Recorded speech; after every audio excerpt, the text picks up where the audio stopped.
नमस्कार। ग्रहों की गोचर स्थिति पर रेगुलर वीडियो पाने के लिए साप्ताहिक राशिफल, मासिक राशिफल, त्रैमासिक राशिफल और ग्रहों के बाकी गोचर पर भी रेगुलर अपडेट्स पाने के लिए, जिसके हिसाब से आप अपने जीवन में थोड़ी गाइडेंस प्राप्त कर सके, इसके लिए मेरे चैनल को अवश्य सब्सक्राइब करें। जिन लोगों ने सब्सक्राइब कर रखा है वो ऑल ये जो नोटिफिकेशन सेटिंग होती है इसको क्लिक करें, क्योंकि कभी कभी कुछ लोग बोलते हैं उनको नोटिफिकेशन नहीं मिलती। आशा करता हूं चैनल को सब्सक्राइब करेंगे और रेगुलर वीडियोस अवश्य आप देखेंगे। नमस्कार। ओम गणेशाय नमः। ओम नमः शिवाय। मैं निखिल ज्योतिषाचार्य आप सभी का मेरे चैनल पर पुनः स्वागत करता हूं। आशा करता हूं कि आप सभी स्वस्थ होंगे। महादेव की कृपा आप सभी पर सदैव बनी रहे।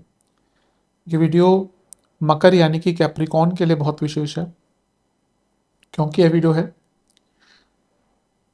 29 जून से 5 जुलाई 2026 के साप्ताहिक राशिफल के बारे में। कैसा रहेगा आने वाला सप्ताह मकर के लिए, कैप्रिकॉन के लिए। जो मेरा साप्ताहिक राशिफल होता है वो प्रमुखतः चंद्रमा और उनकी गति पर आधारित होता है। चंद्रमा एक बहुत ही विशेष ग्रह है। चंद्रमा की विशेषताएं बहुत हैं, लेकिन जब हम साप्ताहिक राशिफल की बात करें तो पहला तो उनकी तेज गति, फिर मन का कारक होना, फिर ये क्वालिटी कि वह जिस भी भाव, राशि, ग्रह आदि के साथ संबंध संपर्क साधते हैं अपने गोचर में, उनको बहुत ही एक्टिवेट कर देते हैं। इन सभी कारणों से चंद्रमा का जो गोचर होता है बहुत विशेष होता है। चंद्रमा के गोचर के कारण हमारे मन मस्तिष्क, विचार, स्वभाव, सोचने के तौर तरीके, दृष्टिकोण, हर चीज पर डायरेक्ट इम्पैक्ट पड़ता है। और इसको समझने के लिए साप्ताहिक राशिफल बहुत विशेष होता है। इस अंधकार में जीवन में ज्योतिष एक मात्र विद्या है जो हमें थोड़ा सा सहारा देती है, गाइड करती है। भले ही राशिफल बहुत ही सामान्य आधार पर दिए जाए, लेकिन एक जनरल गाइडेंस के लिए बहुत उपयोगी होते हैं। यदि आपकी लग्न राशि या चंद्र राशि मकर है, कैप्रिकॉन है, दोनों ही देख सकते हैं गाइडेंस के लिए। जहां से सूट और लेट ज्यादा करता है वहां से देखिए। व्यक्तिगत तौर पे मेरा मानना है लग्न से देखेंगे तो अच्छा, इनकेस नहीं पता है तो चंद्र राशि से भी इसको देख सकते हैं। शुरू करते हैं इस अत्यंत महत्वपूर्ण साप्ताहिक राशिफल का। चंद्रमा आपके 12वें स्थान में आ जाएंगे, धनु में। ये होगा 29 जून को सुबह 2 बजे के आसपास, और 1 जुलाई दिन के 2 बजे तक चंद्रमा यहीं पर रहेंगे। चंद्रमा का 12वें स्थान में आना देखिए बहुत अच्छा तो नहीं माना जाता, थोड़ा सा एक बहुत पॉजिटिव स्थान तो नहीं है चंद्रमा का। ऊपर से अगर हम चंद्रमा को देखें तो केमद्रुम दोष युक्त है, सूर्य की किरणें हैं तो पूर्णिमा युक्त है। अब ठीक है, पक्ष बल है उनके पास, लेकिन केतु का प्रभाव है। सूर्य खुद अष्टमेश है, मंगल की दृष्टि है, गुरु से छठे में तो शकट योग है, शनि की दृष्टि है। तो ये हफ्ते का शुरुआती भाग थोड़ा जटिल दिख रहा है। अच्छी चीज़ों की बात करें तो सूर्य विपरीत राजयोग बना रहे हैं, तो कोई लीगल काम अटक रहा था, विदेश का काम अटक रहा था, कोई पैसा फंसा हुआ था, वो आ सकता है गुरु से। लेकिन क्योंकि छठे में है और शकट योग बन रहा है और केतु का अष्टम से प्रभाव है, यानी कि कार्य विलंबित होना शुरू हो जाएंगे। शनि केतु का संयुक्त प्रभाव दृष्टि द्वारा व्यक्ति के अंदर उदासीनता भी ले आता है, और ऊपर से जब मंगल का प्रभाव आ गया तो ये उदासीनता के साथ थोड़ी उग्रता भी ले आता है। यानी कि पास्ट डिसीजंस को, अतीत के लोगों को, अजीब सी परिस्थितियों को अपने मन में बनाकर आप थोड़ा नेगेटिव सोचना शुरू कर देंगे, और फिर गुस्सा भी आएगा। तो जितना हो सके अपने मन पर नियंत्रण रखिए, अतीत में मत जाइए, नेगेटिव विचार मत कीजिए, खर्चों पर कंट्रोल कीजिए, व्यर्थ में अपने मानसिक सेहत को खराब मत कीजिए।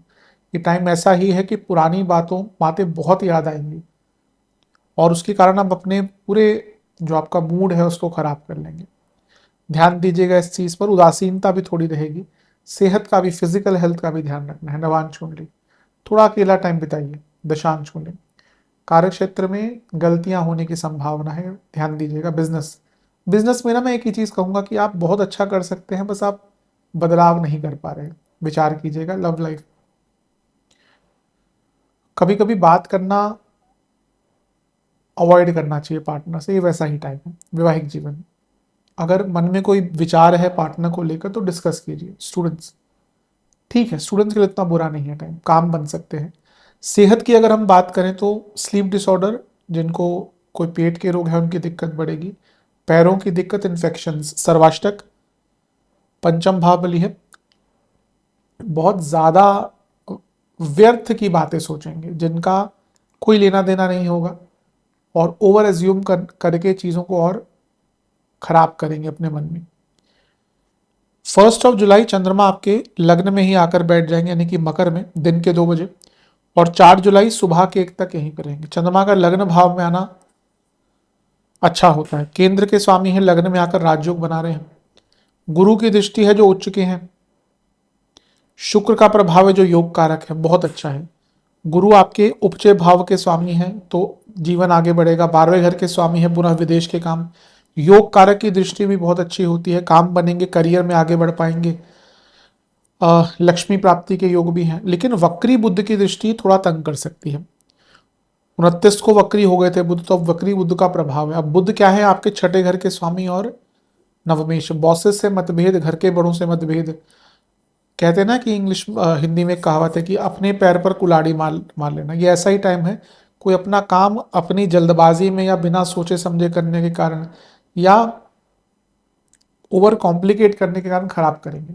तो सरलता रखिएगा बनाकर, आपके लिए अच्छा रहेगा, वरना प्रॉब्लम्स तो यहाँ पर बढ़ती हुई दिख रही है।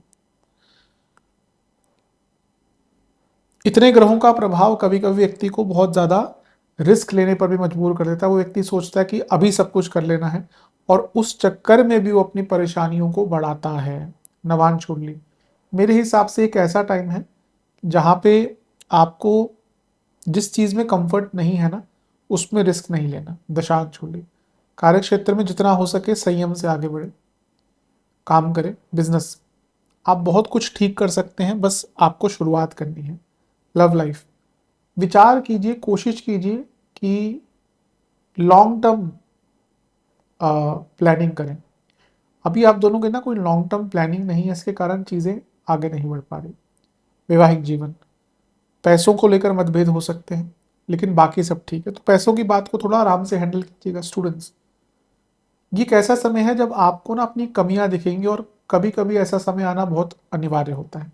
सेहत की जहां तक बात है, स्लीप डिसऑर्डर्स, पेट की प्रॉब्लम, कफ प्रॉब्लम, ब्रीदिंग इश्यूज। सर्वाष्टक में आपका तीसरा घर बली है। अति उत्सुकता से बचिएगा, जल्दबाजी से बचिएगा। 4 जुलाई सुबह के 1 बजे चंद्रमा आ जाएंगे आपके धन स्थान में, यानी कि कुंभ में, और सप्ताहांत तक यहीं पर रहेंगे। चंद्रमा का धन स्थान में आना एक प्रकार से बहुत अच्छा माना जाता है। लेकिन यहाँ पे अगर हम बात करें तो राहु भी साथ में है। इसी दिन शुक्र का गोचर भी हो चुका होगा, और उनका इम्पैक्ट भी पूरा चंद्रमा पर आएगा। अब शुक्र योग कारक है, उनका अष्टम में केतु के साथ बैठ के चंद्रमा को देखना जो सप्तमेश है। बिजनेस में कोई लोन चाहिए था, बिजनेस में कोई काम अटक रहा था, वो पूर्ण हो सकता है। शुक्र केतु के संयुक्त प्रभाव का चंद्रमा पर इम्पैक्ट, यानी कि कोई पैतृक संपत्ति का काम था, कोई प्रॉपर्टी नहीं बिक रही थी आपकी, या अदरवाइज भी कोई बिजनेस को छोड़कर भी आपका पैसा फंसा हुआ था, वो आ सकता है। अपनी गलतियों को समझने का मौका भी मिलेगा, और ये आत्ममंथन का भी मौका अच्छा है। लेकिन राहु केमद्रुम योग से तो निकल गए, क्योंकि आगे शनि है। लेकिन राहु चंद्रमा ग्रहण दोष, अष्टम से शुक्र का प्रभाव, ये बताता है कि वाणी पर आपका नियंत्रण नहीं रह पाएगा, और उसके कारण आपके शत्रु बढ़ेंगे, आपकी प्रॉब्लम बढ़ेगी। तो अपनी वाणी पर थोड़ा नियंत्रण रखें। फिर से गुरु से अष्टम में हो गए चंद्रमा, तो ये शकट योग पुनः बन जाएगा, और इसके कारण तो प्रॉब्लम्स बढ़ती हैं, क्योंकि कार्य विलंबित होते हैं और हम फिर गड़बड़ करते हैं, हम परेशानी से भर जाते हैं। किसी पर विश्वास मत कीजिएगा, और ज़्यादा खर्चे पर भी अंकुश लगाइएगा। नवांश कुंडली बता रही है कभी कभी ना कुछ कार्य अटकते हैं, कुछ बनते नहीं है, उसके पीछे ईश्वर की कोई और इच्छा होती है। आप में सब में से जो 30-35 के ऊपर हो चुके हैं, कभी कभी आप देखेंगे ना कि आपका कोई ना कोई काम अटका होगा, नहीं बना होगा, और ईश्वर ने उसकी जगह आपके लिए बहुत अच्छा कुछ रोक कर रखा होगा। कई लोगों के जीवन में ऐसा अनुभव आया होगा। तो हो सकता है अभी भी जो आपके काम अटक रहे हैं, हो सकता है ईश्वर चाहते हो कि आप कुछ और प्रयत्न करें। विचार कीजिएगा। नवांश कुंडली, दशांश कुंडली, कार्य क्षेत्र में आपका श्रेय कोई और बहुत आराम से ले जाता है, और आप कुछ नहीं करते, इस पर काम कीजिए। बिजनेस, आप अपने विचारों को बड़ा कीजिए। लव लाइफ, मेरे हिसाब से आप थोड़ा आराम से बातचीत कीजिएगा इस टाइम पे। वैवाहिक जीवन, कोशिश कीजिए कि आप दोनों के बीच में एक स्मूथनेस आ जाए, एक सिंप्लिसिटी आ जाए, जो भी नहीं आ पा रही। स्टूडेंट्स, आप आगे नहीं बढ़ रहे बल्कि पीछे जा रहे हैं। विचार कीजिएगा इस टाइम पे, ये समय है जब आपका नुकसान हो सकता है। पढ़ाई की मैं बात कर, सेहत, इन्फेक्शंस, स्लीप डिसऑर्डर पूरा हफ्ता दिख रहा है, डेंटल इश्यूज, फूड प्रॉब्लम्स। सर्वाष्टक में आपका 12वां घर बलिए। ये हफ्ता थोड़ा खर्चा ज़्यादा है, हफ्ते के अंतिम भाग में। कुछ विशेष प्रेडिक्शन, सही जगह पर साहस दिखाइए। अभी आप ऐसा लगता है कि जहाँ पे आपको अपना मत रखना है, अपना पॉइंट ऑफ व्यू रखना है, अपने लिए स्टैंड लेना है, वहाँ पे आप नहीं लेते। थोड़ा डाउन टू अर्थ रहिए और कोशिश कीजिए कि ना आप अपने जीवन में थोड़ा मार्गदर्शन लें, बड़ों से बातचीत करें और अपनी वर्थ पहचानिए। अभी ऐसा लग रहा है कि आप अपनी ही वर्थ नहीं, जो व्यक्ति अपनी वर्थ नहीं जानता ना, उसको तो लोग दबा के आगे निकलते हैं। आप कितने भी टैलेंटेड हो, अगर आपको पता ही नहीं है कि आपकी वर्थ क्या है, लोग आपका फायदा उठाएंगे। You should know your worth, और उसके लिए थोड़ा देखना पड़ता है आसपास क्या चल रहा है। शुभ अंक है आपका 2 एंड 4। शुभ रंग है आपका violet, purple, green and golden. उपाय स्वरूप में शनिदेव को एक सरसों के तेल का दिया अर्पण करें, बजरंग बली को एक तिल के तेल का दिया अर्पण करें, शनि चालीसा, हनुमान चालीसा एक एक बार पाठ करें। आशा करता हूँ वीडियो काम आएगा। चैनल पर नए हैं सब्सक्राइब कीजिए, वीडियो को लाइक कीजिए। मिलता हूँ अगली वीडियो में, तब तक के लिए ओम नमः शिवाय।